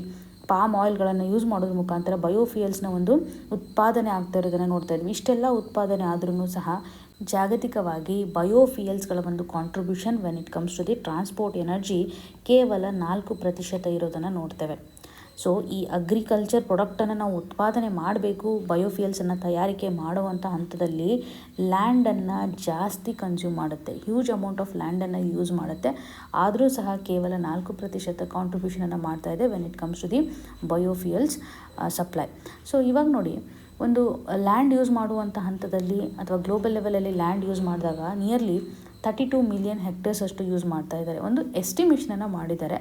ಈ ಒಂದು ಹಂತದಲ್ಲಿ ಲ್ಯಾಂಡನ್ನು ಯುಟಿಲೈಸ್ ಮಾಡ್ತಾ ಇದ್ದೀವಲ್ಲ, ನಾವು ಕಾಂಪ್ರಮೈಸ್ ಮಾಡ್ದಂಗೆ ಆಗುತ್ತೆ. ಇದೇ ಲ್ಯಾಂಡನ್ನು ಫುಡ್ ಪ್ರೊಡಕ್ಷನ್ಗೋಸ್ಕರ ನಾವು ಯೂಸ್ ಮಾಡ್ಕೋಬೋದಲ್ವಾ, ಅಥವಾ ಕಾರ್ಬನ್ ಸಿಂಕ್ ಫಾರೆಸ್ಟ್ಗಳ ಒಂದು ಡೆವಲಪ್ಮೆಂಟ್ಗೋಸ್ಕರ ಕಾಂಟ್ರಿಬ್ಯೂಷನನ್ನು ಮಾಡ್ಬೋದಲ್ವ. ರಿನ್ಯೂಬಲ್ ಎನರ್ಜಿಗೆ ಸಂಬಂಧಪಟ್ಟಂತೆ ಇವಾಗ ವಿಂಡ್ ಪ್ಲ್ಯಾಂಟ್ಸ್ ಆಗಿರ್ಬೋದು, ಅಥವಾ ಸೋಲಾರ್ ಪ್ಯಾನೆಲ್ಸ್ಗಳನ್ನು ಸೆಟಪ್ ಮಾಡುವಂಥದ್ದಾಗಿರ್ಬೋದಲ್ವ. ಸೊ ಈ ಒಂದು ಹಂತದಲ್ಲಿ ಕ್ಲೈಮೇಟ್ಗೆ ಸಂಬಂಧಿಸಿದಂತೆ ನಾವು ರಿನ್ಯೂಬಲ್ ಎನರ್ಜಿಯನ್ನು ಯೂಸ್ ಮಾಡಲಿಕ್ಕೆ ಅಲ್ಟರ್ನೇಟಿವ್ ಆಗಿ ನಾವು ಯೂಸ್ ಮಾಡ್ಬೋದಲ್ವಾ. ಸೊ ಇದರಿಂದ ಬಯೋಫಿಯಲ್ಸಿಂದ ಆಗುವಂಥ ಒಂದು ಎಫಿಷಿಯನ್ಸಿ ಕಡಿಮೆ ಇದೆ ಅಂತಲೇ ಹೇಳ್ಬೋದು.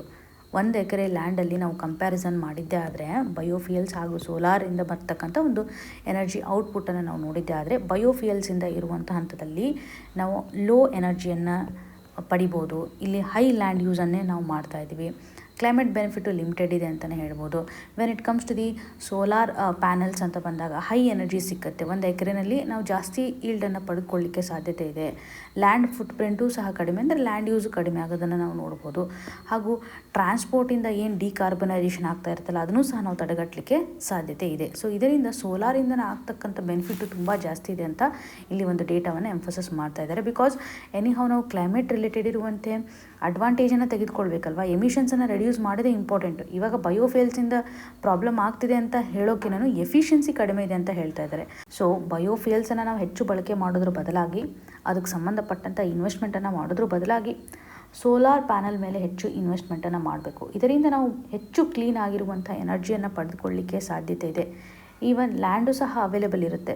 ಇದರಿಂದ ನಾವು ಕಾರ್ಬನ್ ಅಬ್ಸಾರ್ಬ್ ಮಾಡ್ತಕ್ಕಂಥ ಫಾರೆಸ್ಟ್ಗಳನ್ನು ಸಹ ಡೆವಲಪ್ ಮಾಡಲಿಕ್ಕೆ ಸಾಧ್ಯತೆ ಇದೆ ಅಂತಲೇ ಗಮನ ಹರಿಸ್ಬೋದು. ಸೊ ಎಕ್ಸಾಮಿನೇಷನ್ ಪರ್ಸ್ಪೆಕ್ಟಿವಲ್ಲಿ when it comes to the renewable energy ಸೆಕ್ಟರ್ಗೆ ಸಂಬಂಧಪಟ್ಟಂಥ ಡೆವಲಪ್ಮೆಂಟ್ ಆಗಿರ್ಬೋದು, ಅದಕ್ಕೆ ಸಂಬಂಧಪಟ್ಟಂಥ ಚಾಲೆಂಜಸ್ಗಳು ಏನಿದ್ದಾವೆ ಅಂತ.